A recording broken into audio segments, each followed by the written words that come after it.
Okay. Let's see what happened this week. Whatever it is, I'm sure I'm not going to like it.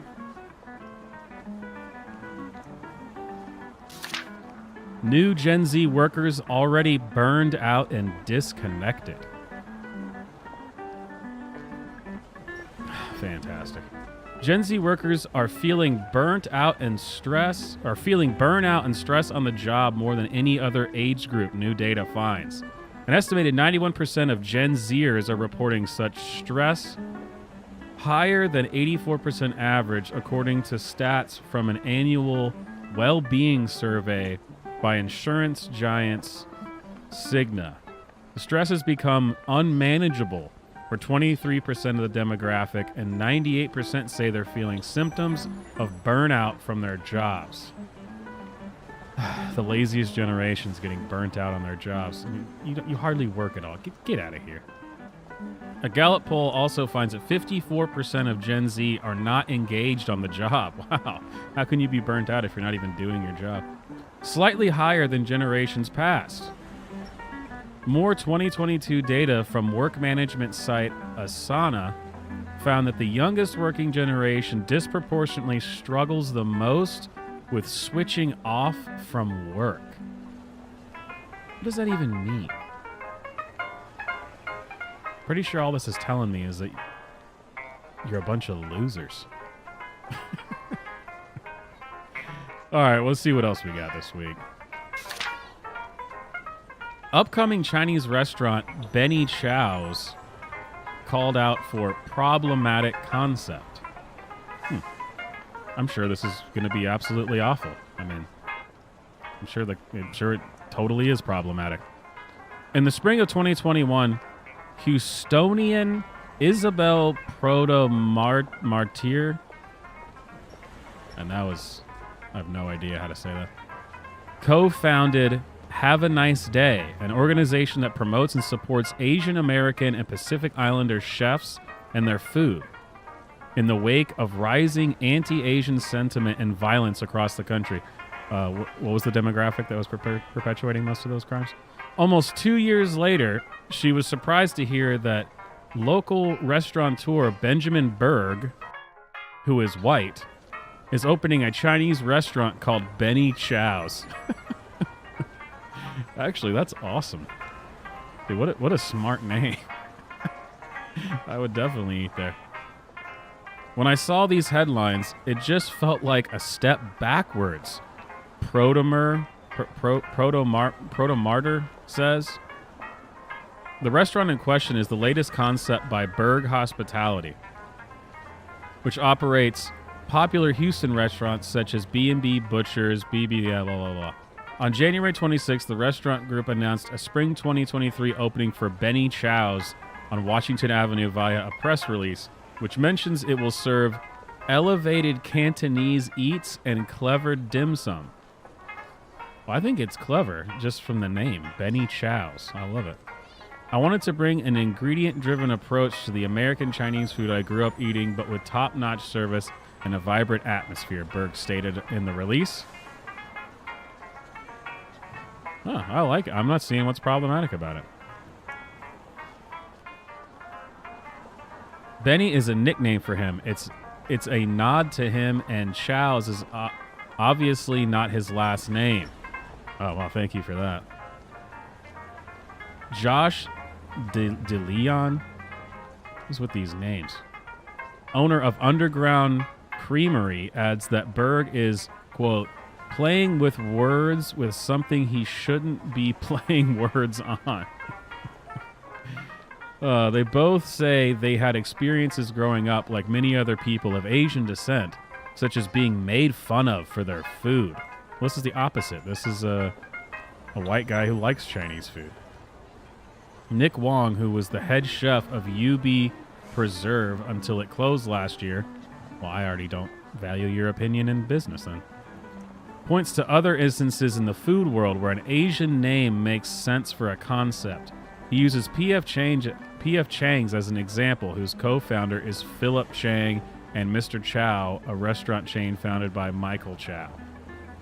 Picking a random Chinese-sounding name to be kind of kitschy feels a little problematic.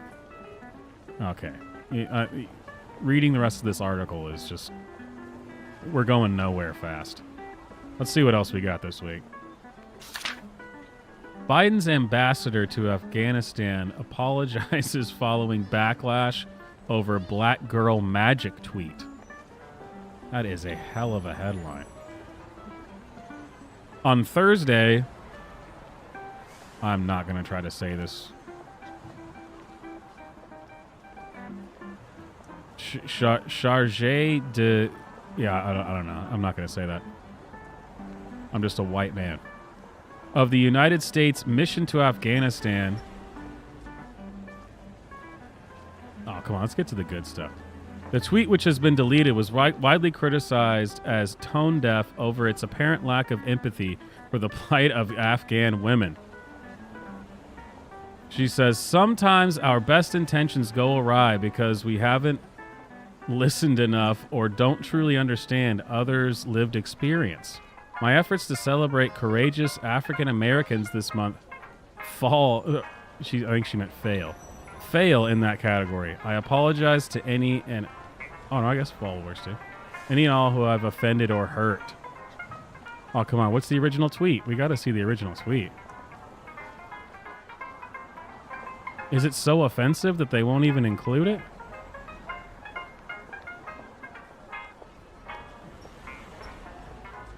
Wow, they don't even include it. It must be so offensive.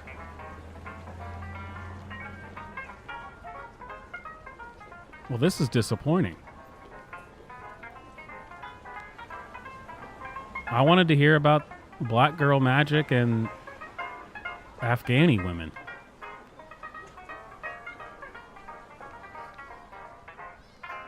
Okay, here we go. Here's a separate screenshot of it. Are Afghans familiar with hashtag Black Girl Magic and the movement it inspired? Do Afghan girls need a similar movement? What about Afghan women? Teach me, ready to learn, hashtag Black History Month at Beyonce, at Lizzo, at Regina King. Those Afghani women, they just need a good enough hashtag and their problems will be solved.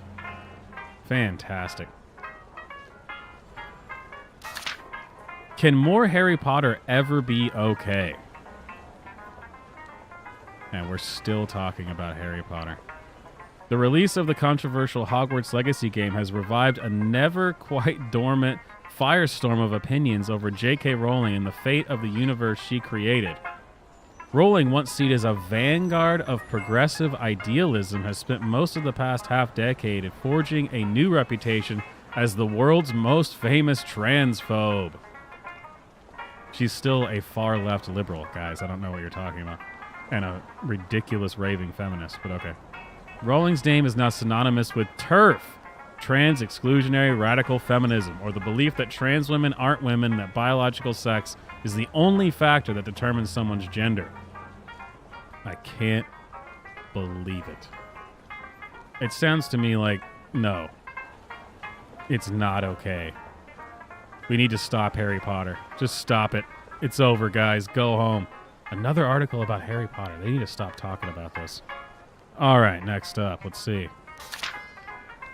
Alleged anti-Semitic slurs spark brawl between Jewish Catholic schools in Florida after soccer game. Oh, man. It's starting, you guys. It's starting. An ugly brawl broke out after a heated soccer game between two private schools in Miami this week, with some players saying they were hit with anti-Semitic slurs. Hit. Footage of the troubling incident between Shecht Hillel Community School and Archbishop Coleman Carroll. There's another joke in there somewhere. In Florida shows players battling soon after Wednesday night's game ended. The video also includes spectators pouring from the stands to join the fray, where several punches were thrown and shoves were exchanged. Oh man, it's finally kicking off, you guys. It's finally kicking off. Parents of the players from the Jewish school asserted that someone said Hitler was right during the fight, and that other opponents spewed different anti-Jewish slurs. There was reportedly one injury resulting from the confrontation, but details were not made available. The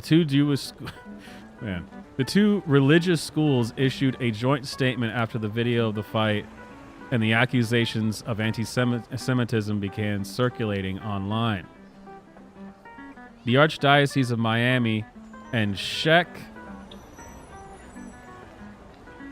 I don't know how to say that. I don't know how to say the other name. I'm sorry. Man, my bigotry is always showing through, I guess.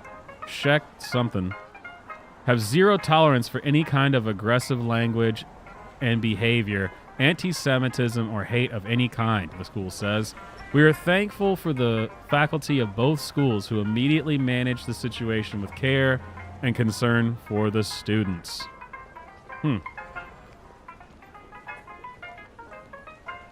I really didn't think we were going to end this week with seeing a Jewish school and a Catholic school fighting on a soccer field with allegedly a student shouting Hitler was right. Wow. What a hell of a week. Wow. You never know what you're going to get with Swamp and Print.